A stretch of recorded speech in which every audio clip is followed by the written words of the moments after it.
হৈ পৰিছে ৰাজ্য এবাৰ ৰাজ্যপালৰ কাষ চাপিছে AIUDF মিয়াৰ সুৰক্ষা সুনিশ্চিত কৰাৰ দাবী জনাইছে লগতে দল সংগঠনক কঠোৰ ভাষাৰে দমন কৰাৰ দাবী জনাইছে AIUDF আৰু ৰাজ্যপালক বিশেষ স্মাৰক পত্ৰ প্ৰদান কৰিছে AIUDF আমি লৈ আছো বিশেষ খবৰ ৰাজ্যজুৰি মিয়া হাতাও অভিযানক লৈ যেহেতু ৰাজ্যৰ ৰাজনীতি বৰ্তমান উত্তাল হৈ পৰিছে আৰু মিয়া সুৰক্ষা নিশ্চিতৰ দাবীৰে ৰাজ্যপালৰ কাষ চাপিছে AIUDF উজনিত মিয়া আক্ৰমণ ৰোধ কৰাৰ দাবীৰে ৰাজ্যপালক স্মাৰক পত্ৰ প্ৰদান কৰিছে AIUDF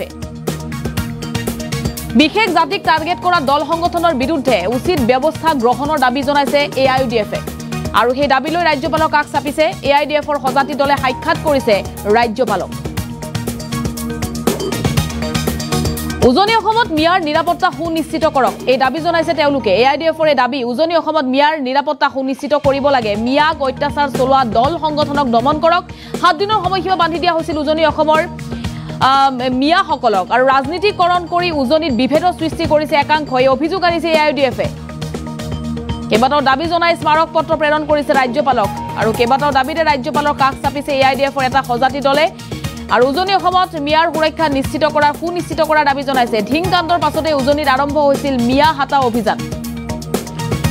কেবাখনো জিলাত জাতীয় সংগঠনৰ ৰুখত পৰিছিল মিয়া বেদখলকাৰী বিভিন্ন স্থানত গৈ 7 দিনৰ সময়সীমা বান্ধি দিছিল 30টাকৈ জাতীয় জনগোষ্ঠীয় সংগঠনে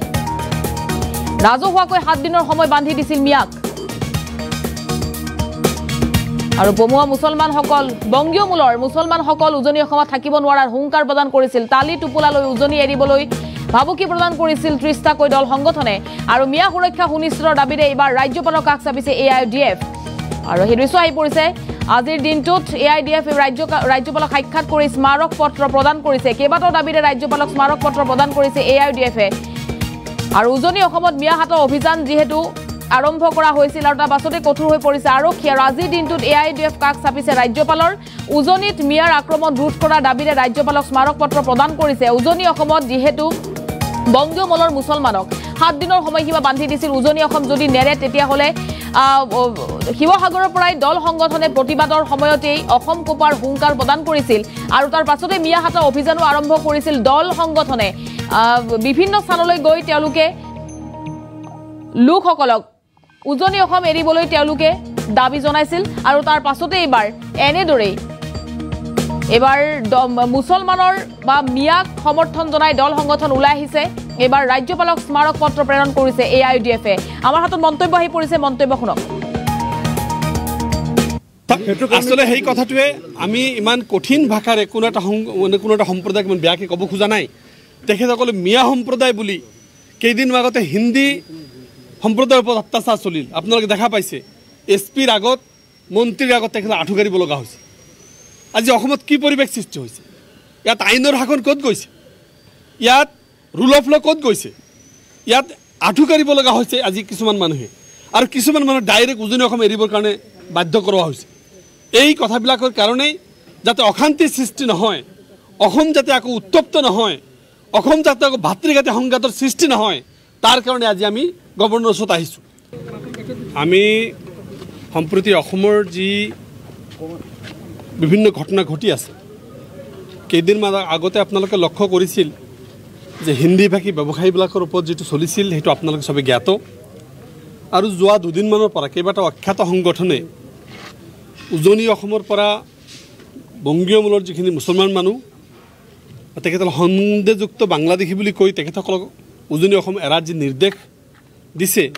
আৰু ঘৰে ঘৰে গৈ যি ধৰণৰ অপাৰেশ্যন চলাইছে সেই বিষয়ে আমি আজি আমাৰ ৰাজ্যৰ মহামান্য ৰাজ্যপালগৰাকীক সৰ্বভাৰতীয় সংযুক্ত গণতান্ত্ৰিক মৰ্চাৰ ফালৰ পৰা এটা হাফিজ বছিৰ আহমেদ কাছিমিৰ নেতৃত্বত এটা সজাতি বিধায়কৰ দল আৰু দলীয় সতীৰ্থ কৰ্মীসকলে আমি আমাৰ ৰাজ্যপাল ডাঙৰীয়াক আমি লগ কৰোঁ আৰু অসমৰ বৰ্তমান পৰিস্থিতি সম্পৰ্কে অৱগত কৰাওঁ আৰু এই বিষয়ে আমি তেখেতে এইটো অৱগত কৰাওঁ যে অসমৰ বিভিন্ন জাতি জনগোষ্ঠীৰ মাজত যি হাতামপুৰুষীয়া ভাতৃত্ববোধ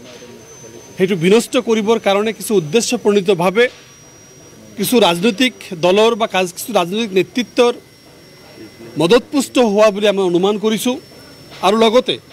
তেখেতসকলে অসমখন এখন অশান্ত সৃষ্টি কৰিব বিচাৰিছে আজি অসমখন এটা শান্তিৰ পৰিৱেশ আছে সকলো জাতি জনগোষ্ঠীৰ মাজত শান্তিৰ পৰিৱেশ বিৰাজ কৰিছে এনেকুৱা এটা মুহূৰ্তত এনেকুৱা এটা অশান্তি পৰিৱেশ সৃষ্টি কৰিবৰ কাৰণে যিসকলে অহৰহ চেষ্টা কৰি আছে বা আমাৰ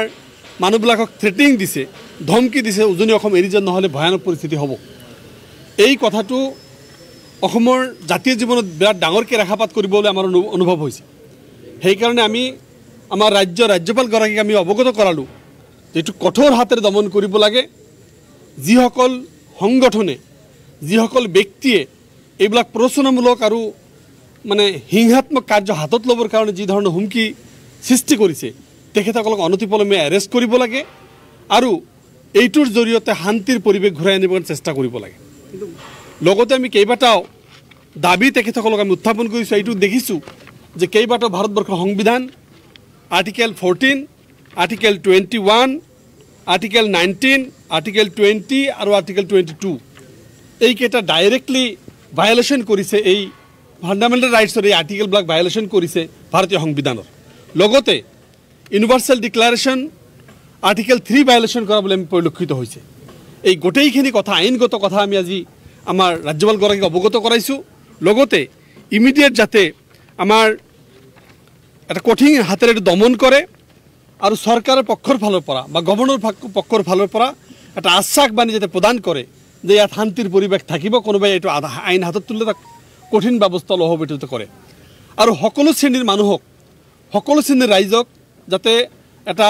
শান্তিৰ আহ্বান গভৰ্ণৰ ফালৰ পৰা কৰে তাৰ কাৰণে আমি এটা আহ্বান জনাইছোঁ। আৰু যিখিনি কমিউনেল হাৰ্মনি বা পাব্লিক এচুৰেঞ্চ কমিউনেল হাৰ্মনি যিখিনি আছে সেইটো ইষ্টাব্লিছ কৰিবৰ কাৰণে কৰিছোঁ। আৰু আপোনালোকৰ জৰিয়তেও আমি সৰ্বভাৰতীয় সংযুক্ত গণতান্ত্ৰিক মৰ্চাই ভাৰতবৰ্ষ আমাৰ অসমৰ প্ৰতিটো জাতি জনগোষ্ঠীক, প্ৰতিটো সংগঠনক শান্তিৰ পৰিৱেশ বৰ্তাই ৰাখি ধৈৰ্য সহকাৰে এই পৰিৱেশ মোকাবিলা কৰিবৰ কাৰণে আমি অনুৰোধ কৰিছোঁ, যাতে কোনেও আইন হাতত তুলি ল'ব নোৱাৰে, কোনেও যাতে প্ৰৰোচনামূলক বক্তব্য দিব নোৱাৰে, কোনেও যাতে আন্তঃসম্প্ৰদায়ত সংঘাত সৃষ্টি কৰিব নোৱাৰে, কোনেও যাতে আমাৰ অসমৰ মাজত এটা বিঘবাস্প ভাৱ বিয়পাব নোৱাৰে, তাৰ কাৰণে আমি সৰ্বভাৰতীয় সংযুক্ত গণতান্ত্ৰিক মৰ্চাই আপোনালোকৰ যোগেদি গোটেই অসমবাসীক আহ্বান কৰিছোঁ।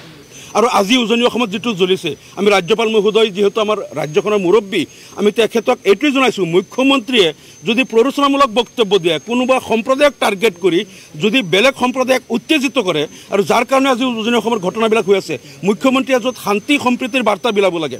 তেওঁ যদি নিজে প্ৰৰোচনা কৰে, কোনোবা সম্প্ৰদায়ক টাৰ্গেট কৰি বেলেগ সম্প্ৰদায়ক উচতাই, আমি ক'ত যাম? গতিকে ৰাজ্যখনৰ মুৰব্বী হিচাপে আমি ৰাজ্যপালক বিচাৰ দিলোঁ, চাওক মুখ্যমন্ত্ৰীৰ ভূমিকাটো আশাব্যঞ্জক হোৱা নাই। সেইটো আমি ৰাজ্যপালক ক'লোঁ যে সমৰ্থন কৰিছে, মুখ্যমন্ত্ৰীয়ে নিজে জুইটো জ্বলাইছে, বিজেপিৰ কেইজনমান বিধায়কেও সমৰ্থন কৰিছে। তেওঁলোকে ইচ্ছাকৃতভাৱে 2026 কাৰণে তেওঁলোকে ক্ষেত্ৰ প্ৰস্তুত কৰিবলৈ দেখিছে বিজেপি আৰু জিকিব নোৱাৰে। গতিকে এতিয়া সাম্প্ৰদায়িক এটা সংঘাতময় পৰিৱেশ সৃষ্টি কৰাৰ কাৰণে তেওঁলোকে বিজেপি